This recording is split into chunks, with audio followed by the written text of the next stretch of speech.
to masquerade as a working guy. John Fetterman, the trust fund brat in a hoodie, is literally struggling as much as ever, and his campaign is already warning that votes will not be fully counted until days after the election and over the weekend. And Fetterman had yet another major mishap while trying to rally a small crowd of voters. Take a look. So today, Dr. Oz is going to be standing with Donald Trump on the stage. I'm going to be proud to be standing with a president that is 100% sedition-free.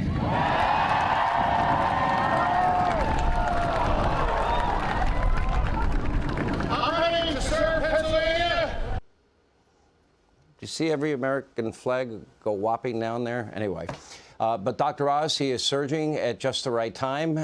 Look at this new poll from Trafalgar showing him ahead of Fetterman in this critical Senate race. Dr. Oz joins us now to explain.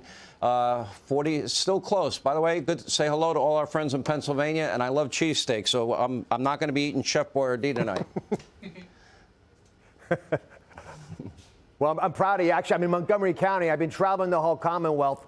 And I just got home because I'm voting tomorrow morning. But right behind me in those doors, there's a crowd of over 1,000 people I just spoke to. And to your point, the main argument I was making is that Washington keeps getting it wrong because of its radical ideas. I stand for balance. John Fetterman is going to bring more radical insights and policies to Washington that will be destructive. And to follow up on what Lindsey Graham said, the most dangerous thing Fetterman has promised to do is to blow up the filibuster. He'll pack the court, and he'll all of a sudden get all of these laws passed that aren't aligned with the values of the people here in Pennsylvania. It's why I'm going to win tomorrow. All right. But, you know, you look at it, the guy you're running against, let's look at his record. He wants to legalize drugs in the state of in the Commonwealth of Pennsylvania. He is the biggest pro-criminal. He's advocated for more convicted murderers to get out of jail than any other one person. Legalize drugs, and he wants taxpayers to pay for heroin injection sites. And he wants no restrictions on abortion. And he wants a moratorium on fracking and no domestic energy production. By the way, that costs the Commonwealth of Pennsylvania $83 billion. This guy, wants to sue oil companies and grocery stores. He wants sanctuary cities and sanctuary states. I've never met a guy this radical. We've gone through this whole campaign, and but for the 1-hour debate that you had with him, the media, so corrupt, has never asked for any explanation on any of these issues. He's like Joe Biden, hide in the basement. The less you talk, the better. Send out surrogates to talk for you and act as though everything's okay.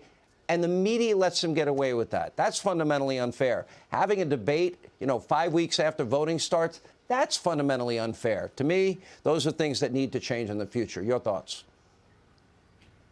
Well, you can't fool the voters of Pennsylvania. They're on to him now, and that one debate was enough. They got to see that he's unable to explain why he has these far-left radical positions that are out of tune, out of line with what most Pennsylvanians believe. And they're going to vote based on what they think is best for the country and for the Commonwealth. And the most important thing doctors do, Sean, is we listen. And I've listened carefully to voters all over the Commonwealth, and they're telling me the same story, which is the economy is destroying their lives. They're unable to make a safe community that they can send their kids out into, and they don't trust their mailboxes because there's fentanyl showing up all the time. We've got 7 times more fentanyl than we had 2 years ago. So they're going to vote because they're angry, they're frustrated, and they don't feel like anyone's listening. They, in their own words, have said that they feel like they're a social experiment being run by people like John Fetterman, who's so far to the left that he would yank Joe Biden even further to the left. That's why my big speech tonight was about believing in them. Because listen, I believe that we're a land of opportunity. I believe we're the land of plenty. I believe we can balance a budget. I believe we can have safe city streets. I believe we can have a secure border so we can have legal immigration work again and shut out fentanyl. But most importantly, Sean, I believe in you, the voters of Pennsylvania. And they believe in me, which is why we're going to carry the day tomorrow. And I think when all the dust is settled, what you said is correct. But the voters will not be fooled by a narrative that did not tell the truth about what John Fetterman stood for. All right. By the way, they're very respectful behind you, but you could tell them I said hello, and they can actually wave to the crowd.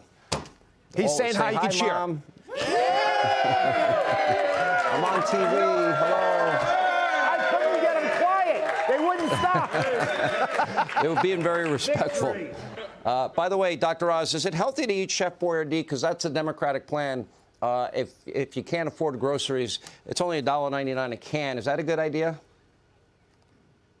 Sean, the Democrats have no agenda for prosperity. It's not just the food, it's energy prices, it's where your kids are going to school. They're not taking us anywhere. Republicans have better ideas. Let's win this election tomorrow and let those better ideas shine forward. Go to DrOz.com because we have all our ideas there. If you want to support us in any way, get involved in the campaign tomorrow. But you've got to call friends of yours in Pennsylvania and get them to vote. Get out and we vote. don't want to grab defeat from the jaws of victory. Let's win this thing the right way. All right, Dr. Oz, goodbye to you and your great crowd. Very respectful crowd. Thank you. Hey, Sean Hannity here.